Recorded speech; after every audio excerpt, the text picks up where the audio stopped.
ಮನುಷ್ಯರಲ್ಲಿ ಅದೆಷ್ಟೋ ಪ್ರತಿಭೆಗಳು ಅಡಕವಾಗಿರುತ್ತೆ. ಒಬ್ಬೊಬ್ಬರದ್ದು ಒಂದೊಂದು ರೀತಿಯ ವಿಶೇಷ ಟ್ಯಾಲೆಂಟ್ಗಳು ಕೂಡ ಇರುತ್ತೆ. ಇಲ್ಲೊಬ್ಬ ಮಲೆನಾಡಿನ ಯುವಕ ಏನಿದ್ದಾನೆ, ಪ್ರತಿಭಾಂತ ಯುವಕ ಶಬೀರ್ ಎನ್ನುವಂಥವರು ಈಗ JCBಯನ್ನು ತಯಾರು ಮಾಡಿದ್ದಾರೆ. ಅವರ ಪ್ರತಿಭೆಯನ್ನು ಕಂಡು ಅಲ್ಲಿನ ಜನರು ಕೂಡ ಅಚ್ಚರಿಯನ್ನು ವ್ಯಕ್ತಪಡಿಸ್ತಾ ಇದ್ದಾರೆ. ಚಿಕ್ಕಮಗಳೂರು ಜಿಲ್ಲೆಯ ಆದಿಶಕ್ತಿ ನಗರದಲ್ಲಿರುವಂತಹ ಇವರು ಕಲಿತಿದ್ದು ಕೇವಲ 6ನೇ ತರಗತಿ ಮಾತ್ರ. ಆದರೆ ಇವರು ಕರ್ನಾಟಕವೇ ಅಚ್ಚರಿ ಪಡುವಂತಹ ಸಾಧನೆಯೊಂದನ್ನು ಮಾಡಿದ್ದಾರೆ. ಯಾವುದೇ ಎಲೆಕ್ಟ್ರಿಕಲ್, ಮೆಕ್ಯಾನಿಕಲ್ ಇಂಜಿನಿಯರ್ಗಳಿಗೆ ಕಮ್ಮಿ ಇಲ್ಲದಂತೆ ಒಂದು JCBಯನ್ನು ತಯಾರು ಮಾಡಿದ್ದಾರೆ. ಯಾವುದೇ ರೀತಿಯಾದಂಥ ಕೆಮಿಕಲ್ ಕೋರ್ಸ್ಗಳನ್ನು ಕೂಡ ಇವರು ಮಾಡಿಲ್ಲ.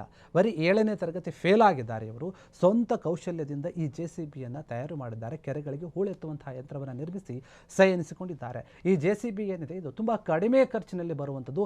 ಬೇರೆ JCBಗಳಿಗೆ ಹೋಲಿಸಿದರೆ ತುಂಬ ಇದರ ಅಮೌಂಟ್ ಕೂಡ ಕಡಿಮೆ ಇದೆ. ದೊಡ್ಡ ದೊಡ್ಡ ಕೆಲಸಗಳನ್ನು ಕೂಡ ಇದು ಮಾಡುತ್ತೆ. ಅಷ್ಟೇ ಅಲ್ಲ, 1 ಲೀಟರ್ ಡೀಸೆಲ್ಗೆ ಇದು ಸುಮಾರು 1 ಗಂಟೆಗಳ ಕಾಲ ಕೆಲಸವನ್ನು ಮಾಡುತ್ತೆ ಈ JCB. ಶಬೀರ್ ಎಂಥವರು ತಮ್ಮ ಸ್ವಂತ ಬುದ್ಧಿವಂತಿಕೆಯಿಂದ ತಮ್ಮ ಸ್ವಂತ ಕೈಯಾರೆ ನಿರ್ಮಿಸಿದ್ದಾರೆ. ಯಾವುದೇ ರೀತಿಯ ಯಂತ್ರೋಪಕರಣಗಳನ್ನು ಬಳಸದೇನೆ ಇವರು ಈ JCBಯನ್ನು ತಯಾರು ಮಾಡಿರುವಂಥದ್ದು. ಇದಕ್ಕೆ ಸುಮಾರು 10ರಿಂದ 11 ಲಕ್ಷ ಆಗ್ಬೋದು ಅಷ್ಟೇ. ಬೇರೆ JCBಗಳಿಗೆ ಹೋಲಿಸಿದ್ರೆ ಅದು 30ರಿಂದ 35 ಲಕ್ಷ ರೂಪಾಯಿ ಬೆಲೆ ಬಾಳುತ್ತವೆ ಖರೀದಿ ಮಾಡಬೇಕಂದ್ರೆ. ಆದರೆ ಈ JCBಯನ್ನು ತಗೋಬೇಕಂದ್ರೆ ಬರೀ 10 ಲಕ್ಷದಲ್ಲೇ ತಗೋಬೋದು ಅಂತ ಶಬೀರ್ ಅವರು ಹೇಳಿರುವಂಥದ್ದು. ಇದರಿಂದಾಗಿ ರೈತರಿಗೂ ಕೂಡ ತುಂಬ ಉಪಯೋಗ ಆಗುತ್ತೆ. ಅವರ ಹೊಲಗದ್ದೆಗಳಲ್ಲಿ ತಮ್ಮ ಕೆಲಸವನ್ನು ತಾವೇ ಮಾಡ್ಕೊಳ್ಬೋದು. ಇನ್ನು ಡೀಸೆಲ್ ಖರ್ಚು ಕೂಡ ಕಡಿಮೆ ಇರೋದ್ರಿಂದ ದುಡ್ಡನ್ನು ಕೂಡ ಉಳಿಸುವಂತಾಗುತ್ತೆ ಅಂತ ಹೇಳಲಾಗ್ತಾ ಇದೆ.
ಕ್ಷಣ ಕ್ಷಣದ ಸುದ್ದಿಗಳಿಗಾಗಿ ಫ್ರೀಡಂ ಟಿವಿ ಸಬ್ಸ್ಕ್ರೈಬ್ ಮಾಡಿ, ಲೈಕ್ ಮಾಡಿ ಹಾಗೂ ಫಾಲೋ ಮಾಡಿ.